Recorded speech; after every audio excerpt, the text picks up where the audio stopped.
Hey guys, check this out. This beautiful chicken enchilada dinner. Oh man, this is delicious. It's just wonderfully marinated chicken that's been cooked up beautifully, topped with a little bit of cheese and some chilies and a beautiful verde sauce. Oh, that just makes it so good. Put a little bit of avocado on the side and some tomato, and look out, you've got a beautiful meal right there. Hey guys, and welcome back to Texas Cooking Today. On this episode, we're going to be making some chicken enchiladas. Now, these aren't the Mexican style chicken enchiladas verde. These are more like a Tex-mex style chicken enchilada verde, and trust me, the flavors on this one just pop. They explode. Wait till you taste it.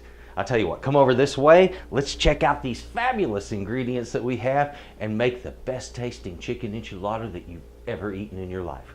Come over here.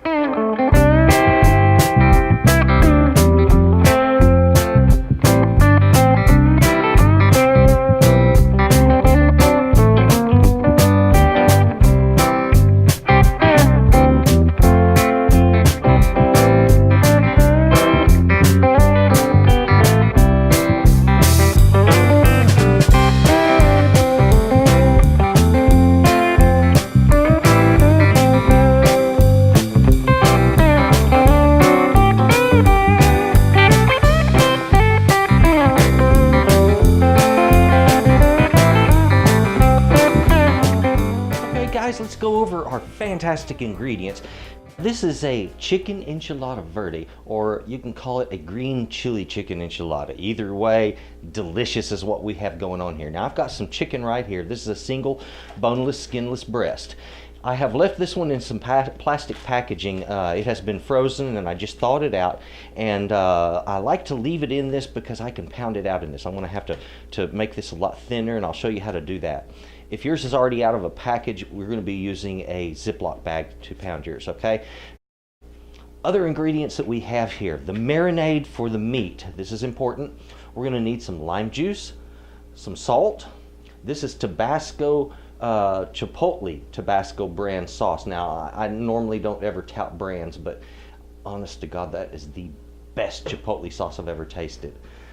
Got some cumin, paprika, and cayenne, and I'm going to use all of that to marinate this. And if you're thinking, oh my God, that meat is going to be scorching hot, I can't do this, trust me, this isn't seasoning it, folks. We're marinating it, okay? I'm not trying to make the meat hot. I'm trying to give it flavor, and that's what it's going to do. There'll be a slight amount of heat after it's cooked, but it'll be very, very minor. Other things that we're going to have, of course, this is about green chilies, so we have a green chili here. This is a poblano. If you want, you could use something hotter than this, like jalapeno, but I like this because it's mild and the flavor of poblanos just pops. Also, to finish this little dish up, we're going to be using a green chili sauce. If you want to use a salsa verde that's not hot, get one. Get like a mild green chow, or what they call a chow chow, or you know, a tomatillo salsa that doesn't really have much heat in it, and that'll work really good. This right here is one of the extremely hot ones. This is what I like for myself. This is just basically pureed jalapeno and onion, okay? And I love this. Some people find it a bit on the warm side. We're also going to need some corn tortillas. Not flour, corn. That's right, enchiladas are made with corn, not with flour. Corn tortillas, I have here some grape tomatoes and an avocado to decorate this up. And to top this stuff with is some cheddar cheese over here. Let's get into making these wonderful, fantastic tasting enchiladas. Okay, let's get on with preparing that chicken breast to be marinated. Now, I mentioned to you a moment ago, we're going to pound this out. And if you have a meat mallet, you can do that. I'm going to be using this skillet right here. And anything like this will work. If it's got a kind of a rounded edge on it, that's perfect with a good flat base. I find this old skillet is fantastic for working meat down. You can use any other kind of fry pan. You don't have to get a meat mallet, okay? Just knock this down. If you have nothing,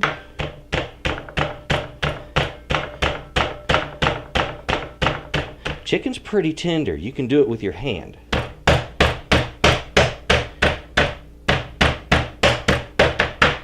There. I've pounded that nice and thin. We're going to cut this package open now and get it onto a plate so that we can marinate it. okay?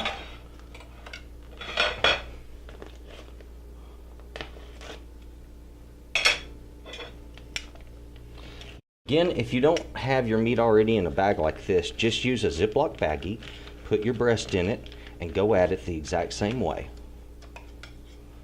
That's the back side of the meat. And if you'll notice, it's an even thickness now. I don't have to worry about one part being undercooked and the other part being overcooked or anything like that. All I have to do is just get this thing marinated so we can cook it up. Time that we get this marinated.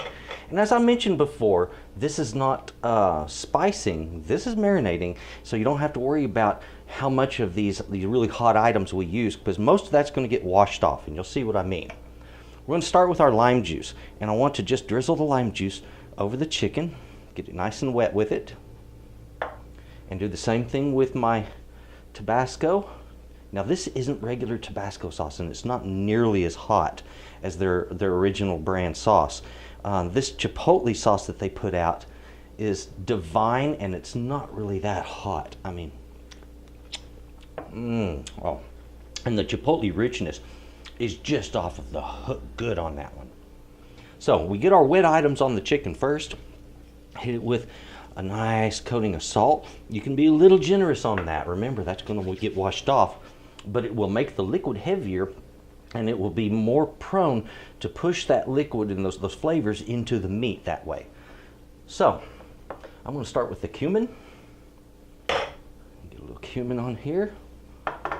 Some cayenne. Notice this is a moderate sprinkling. Now that would be a lot of cayenne if you were spicing this up and then just putting it right on the heat like on a grill. That would be so much it would burn your tongue. But in marinating, it works a little different. And our paprika. Paprika has a mild heat and a wonderful warm flavor, and you can be just wicked with it, okay? Go ahead and ladle it on there. So now we have a good dark deep coating on that meat. I'm going to turn this over, do the other side the exact same way. If you're doing multiple breasts, just take them after you season them all up on a pan like this, and then put the breast in a Ziploc bag, pour the remainder of the juices in there, and put it in the fridge to marinate. About every 10 minutes, kind of knead it around and move stuff around in there. I'm doing one, so I'm just going to do it right here on this plate so it's easier for y'all to see, and I'll keep it in the fridge covered in plastic in between the times that I turn it, okay? So let's get on with marinating, and this needs to soak in this marinade for at least 1 hour, hour and a half is a little bit better, but right in there, 1 to 1.5 hours. Okay guys, it's time for us to prepare that chili. If you want, you can use canned diced chilies for this, but frankly, I find the fresh poblano just tastes so much better. So go ahead, give it a try. I think you're going to love it. It adds a lot of character and flavor to this dish to put this diced poblano over the top of it.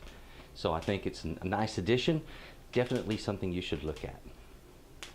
The crackling and popping you hear is the skin on the back of that. See how it's blistering? And those blisters will pop and break, and that releases the skin from the flesh underneath. The flesh is the part we want. So what you want to do is just keep doing this until it's blistered all the way around. If you don't have gas stove, you can use a gas grill. You can use a torch. You can also put these under a broiler, okay? High temperature is what you need. You just got to get that skin to blister. If you do it under a broiler after a couple of minutes in there, pull it out, put them in a plastic bag, and let them sweat, and the rest of that skin will release that way, okay? I like to just go ahead and cook it all off. In a moment, we'll wash it off, dice it up, and we'll get to cooking. We have cooked off all of that skin. It's charred all the way around, and all I have to do now is just wash it off. And when I'm doing this, I'm going to put my finger through the side, pull down, pinch that seed pod, and wash all of those seeds out just super quick. That's one way of preparing this for being stuffed, and I wanted to show you that, as well as then we're going to remove the crown. I'll show you an easy way to do that.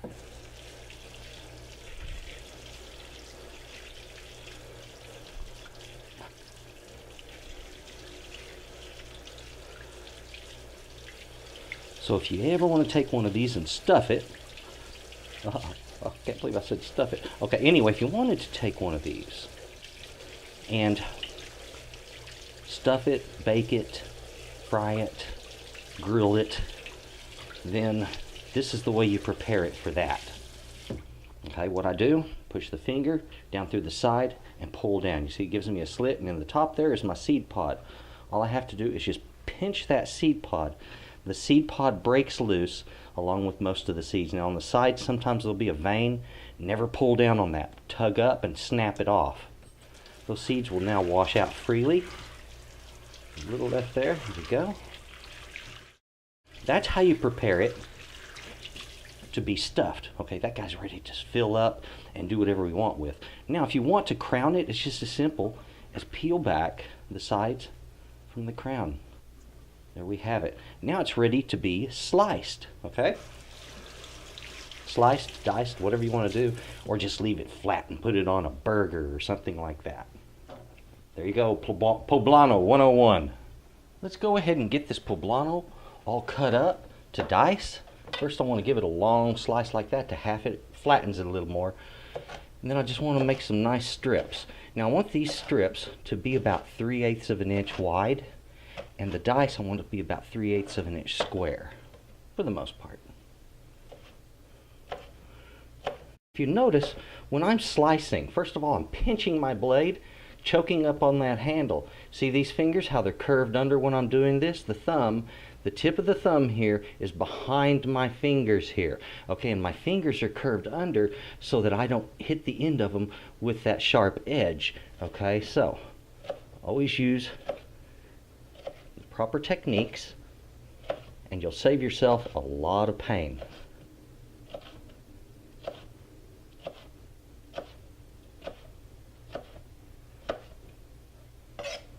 There we have it. Beautiful diced poblano, all ready to go. Let's go ahead and prepare our avocado for this dish. When I'm going to cut into an avocado, first thing I do, and so you'll know about avocados real quick, to know that you've got one that's ready to be used, it's ripe. It's going to be dark in color and it's going to be soft. If it's punky soft or like mushy, you don't want that. If it feels like a soft peach, that's way too soft, okay? You want it just to be starting to get soft under the skin there. And right here, I've just popped off that stem. They pop off real easy. Look underneath that. If it's kind of a green or a tan color, you're all right. If it's turned dark, it's probably overripe, okay? Now this one's still green, so it should be beautiful inside.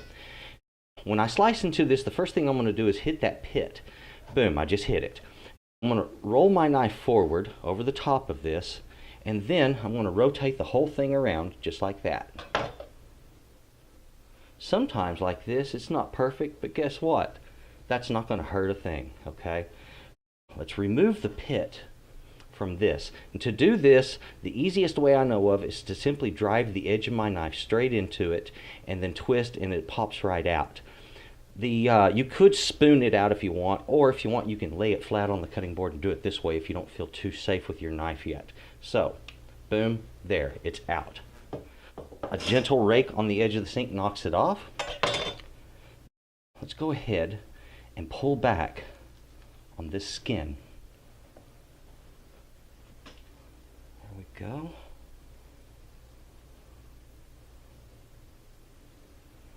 We have our avocado ready to be sliced and prepared. Wasn't that exquisitely easy?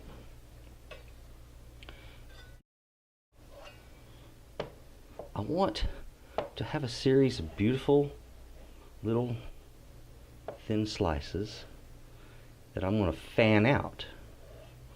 So what I'm doing here is making some slices that are roughly 1/8 of an inch thick, which is quite thin for avocado. Not as thin as it can get, but it's quite thin nonetheless. If you'll notice what I'm doing with my finger there, it looks a bit dangerous. All I'm doing is holding it against the side of the blade, not down against the board there.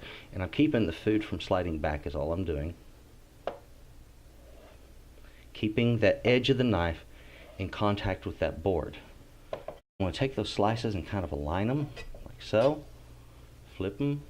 And with the back edge of the knife like this, with the edge facing up, I want to gently press down sideways. And boom. I have a fanned avocado slice. So I'm going to do both sides like that. That's all there is to it.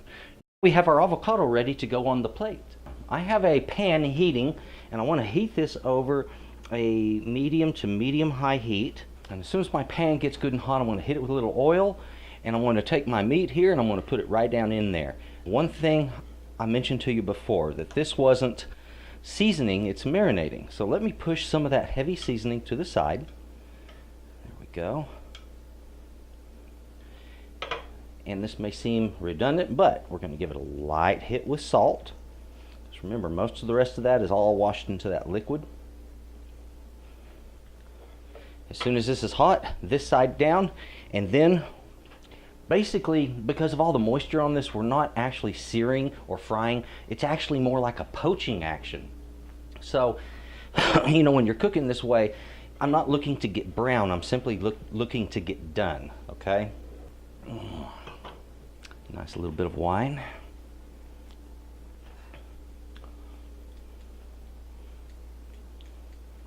I'm gonna hit that with a little cooking oil. I like to use peanut oil. Use whatever you'd prefer. Get the meat in there. A little bit more salt on the back side of it. Not much. Now all I have to do is cook it up, and that's going to be over medium to medium high heat, about 4 minutes per side. Okay guys, it has now been 4 minutes. Notice the color around the sides. That deepening brown color is going to turn almost black, and that's from the paprika. That paprika has a tendency to darken a lot. That's the reason they use it as what they call a blackening spice. Even though it turns black, it's not going to be bitter, so don't worry about that. Another 4 minutes, that spice will get darker, the chicken will be done. We're going to slice it all up, chop it up, and then roll it in the pan. And that way we get it back in its seasoning and juices, and it'll flavor it up. Our second 4 minutes is up. It's finished cooking. I'm going to pull it out of this pan. Very simple. I'm just going to make some cross cuts both ways to dice it out. And you don't have to be like real pretty about this, okay? Because these are going to be little bits that are going to be used right inside of an enchilada. So it's not like you're going to have visible chicken strips or anything.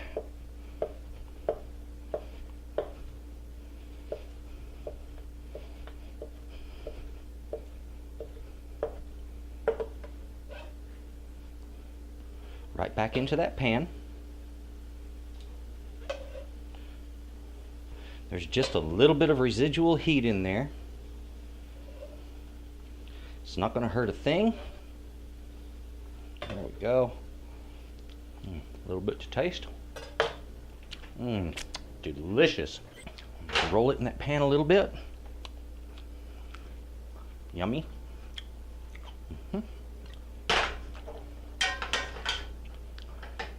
Get a little of that fond on that chicken. It's turning brown. Isn't that beautiful? That is just pure flavor right there, folks. Absolutely delicious, pure flavor. Let's get on with making these. Next thing, let's place our corn tortillas in a microwave oven. We're going to steam them, and it only takes it about 30 seconds to a minute. So let's get those steamed up and ready to go. Some nice steamy hot tortillas. Ouch. Ooh. They burn your fingers a little bit, you know they're just right. Put our cooked chicken filling on the inside. It's very simple. Roll this guy, and we get ready to put our next one on here. Again, a nice chicken filling. Not too much, but don't be chintzy with it either. You want these to be about 1 inch in diameter once they're rolled. A little bit will come out the ends, that's okay. It's just for show. We're going to prepare these for the oven. The next thing is we're going to get our avocado on there. And I want this just like so. And the other side. just like so. It's going to be a beautiful dish, folks. For the name of the dish, this was a Verde dish, okay? So it was Chicken Enchiladas Verde. We want just a little bit of that green sauce down the top.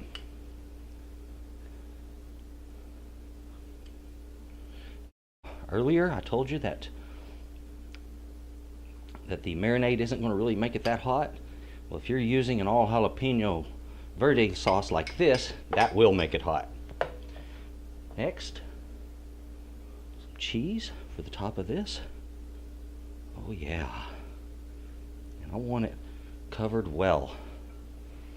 Plenty of cheese up on there. There we go. Right on top.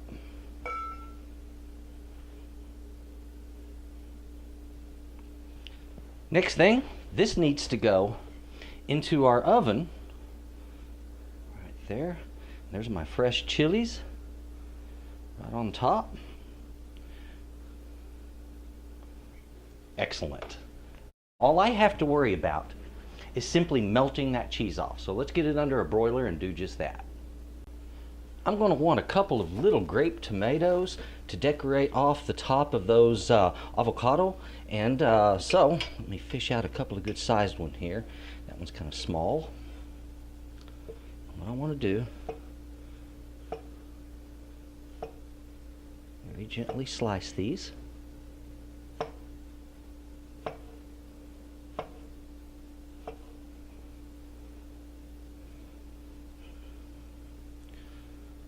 Go. Now I can set them right up on top for a beautiful little garnish. This little gem has just come out of the oven, so now all I need to do is just finish him off with my little tomatoes.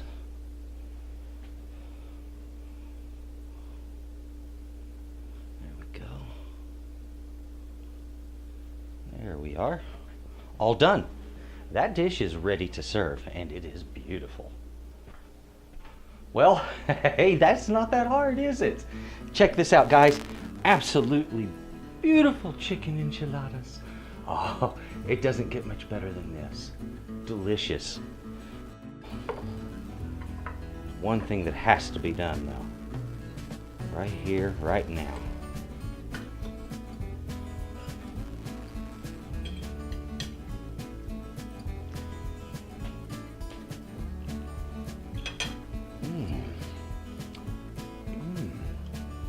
Oh, wow. A harmonious explosion of flavor. I can taste the poblano, the jalapeno, the chipotle, the cayenne, the paprika. I got 5 chili flavors just exploding in my mouth. It's delicious. I tell you what, wait till you try yours. You're going to be blown away with it. Enjoy these. This is a fantastic dish. I would like to say thank you very much for watching the show. To my subscribers, an extra special thank you to you guys. Cheers. If you haven't subscribed, well, gosh, please do. Great recipes coming out all the time, and hey, it only gets better with each episode. So thank you for watching, and you folks have a good day. Hey guys, thank you for watching Texas Cooking Today. Do appreciate it. If you would, please subscribe. If you liked this, just click like down there, and if you would, I would really appreciate it if you add me to your favorites. Thank you.